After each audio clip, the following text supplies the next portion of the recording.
Stop comparing yourself to other YouTubers that are a lot bigger than you, that bring in a lot more views than you, and that have a lot more free time to make good content. I know this video is going to be slightly different from the usual stuff that I do on my channel, but I think the general audience that I seem to be getting with my 13 subscribers, shameless plug, is our other small YouTube creators, which has come to I expect. People are seeing what other people are doing within like their competitors and stuff like that, and I feel like one of the biggest issues and difficulties are comparing yourself to big YouTubers, which is easily done because we're only human after all, and that's what we tend to do as a human species. So what I'm going to aim to do in this video is give you some tips, some things that sort of keep me going and that stop me from being overwhelmed by effectively just comparing yourself to other people, and why you should just look at, not focus too much on the numbers and focus about what makes you happy and what you find fun doing. Because effectively, if you're just comparing yourself all the time, this is just going to bring you down. You're just going to give up with whatever your channel is, whatever video content you're providing to anybody, and that'll effectively just bring your mood down. Point number 2 is don't invest too heavily into the YouTube algorithm videos. There's plenty out there, plenty of videos about like how to go viral on YouTube, how to get 1,000 subscribers within a month, and I'm sure you've all seen plenty of videos like this, and I've found that honestly very few, if not any of them, hold little information on how to get big. They all say the same thing, which is effectively what you should be able to do anyway. So they tell you to be consistent, which I think is an obvious one. That's always point number 1. Point number 1 of any video like that is be consistent.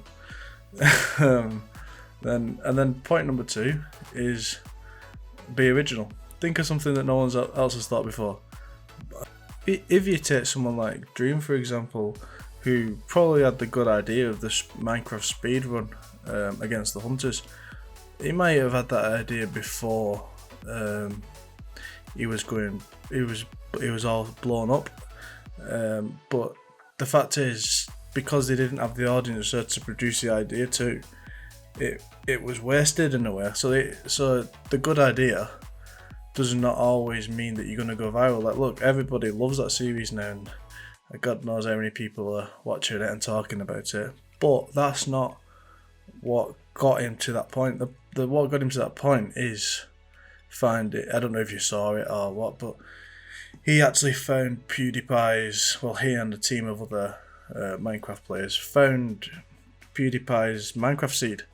That was what got him the attention of the media. That's what made him go viral, and at that point, that was when he could release the Speedrunners vs Hunter series, and that's when it took off. But if he had never sort of gained that audience through the PewDiePie video, who's to say if that series would have ever taken off? I mean, how many speedrunners and how many Hunter videos do you see nowadays?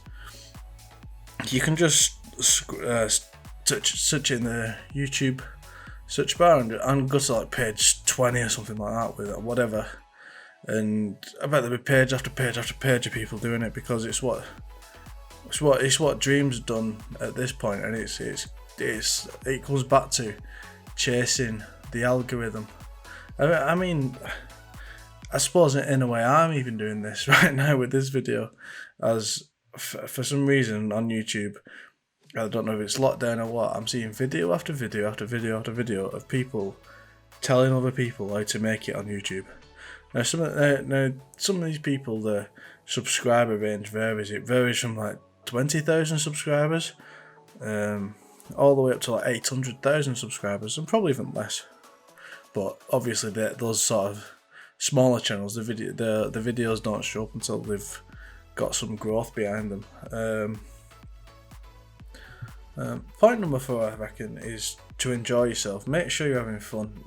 Look at this, what you're doing, your whatever content you are maybe creating. Look at it as a hobby, not as your goal, as your life thing of like trying to get out video after video where it becomes an actual chore. I mean, if it does become a job and obviously you're doing this for revenue and stuff like that, then maybe your opinion of it will change. But for the time being, for the much smaller channels like myself, I think just looking at it as a hobby will do you a lot better for your mentality, and for your motivation. Like I'm really enjoying creating videos and stuff. Like if I'm sitting up at night in bed thinking about it. I mean, I think the girlfriend's getting pretty fed up of me talking about it at this point, and even simple things like Minecraft farms and stuff like that, or just little future episodes, just bringing them out and talking about them with the family. Point number 5 will be like an open-ended, really. For me, it'll be don't take yourself too seriously. So whether you're creating content, tutorial content, I don't know, let's plays, family vlogs, I don't know, anything. The most videos and everything that are successful on YouTube are the ones where you can see personal. Now, I'd just like to add at the end here, this isn't me sort of slating the sort of video genre of how to make it big on YouTube and everything. It's just sort of a little bit of advice for anyone who is trying to make it on YouTube, or just trying to do this as an hobby, or provide an entertainment value for anyone, and see where it goes. I think it may be best just not to watch video after video after video, which is repetition and people going over the same stuff. Watching those videos, they're not. Let's face it, you could watch all of them videos and every single one that's available on here to watch, and you won't make it. You won't make it until you made the first video, and then your next video, and then your next video. You can't just watch how to make it on YouTube videos and expect to make it. Like that makes no sense. You've got to provide the content for the viewers, haven't you, in its own sense. So yeah. So it's not me slating the videos. Like, I'm not saying they're bad or they need to stop or anything like that. This is just me saying, as a new content creator, that I find, especially if you're watching if you watch any of these videos that sort of aim to show you how to make it on YouTube, then they're all saying the same thing. Let's be honest, they're all saying the same thing. No one's saying anything different. And nobody's been saying anything different on those types of videos for years. It's always been enjoy yourself, be consistent, and have a good idea. I mean, effectively, those are the 3 things, and then chucking that the YouTube algorithm, and then chuck on top of that a lot of luck, and then you might make it. But there's no perfect way. It's not 1 + 1 = 2. It's like 2 + 2 = 25 divided by 7. And I don't know. I don't know where I was going with that. But you know what I mean, guys. Anyway, I hope if you are watching this and you are just starting out, I wish you the best with your YouTube channels and series. And thanks for watching, guys. I hope, if not anything, this helped the small handful of you who might be looking at creating YouTube videos and just find yourself coming down, bringing yourself down. Honestly, guys, just pull through it. We're all in this together, and keep on being consistent, because those how-to guides definitely tell you to do that, don't they? So let's carry on being consistent, guys. All right, everyone. I'll see you in the next one.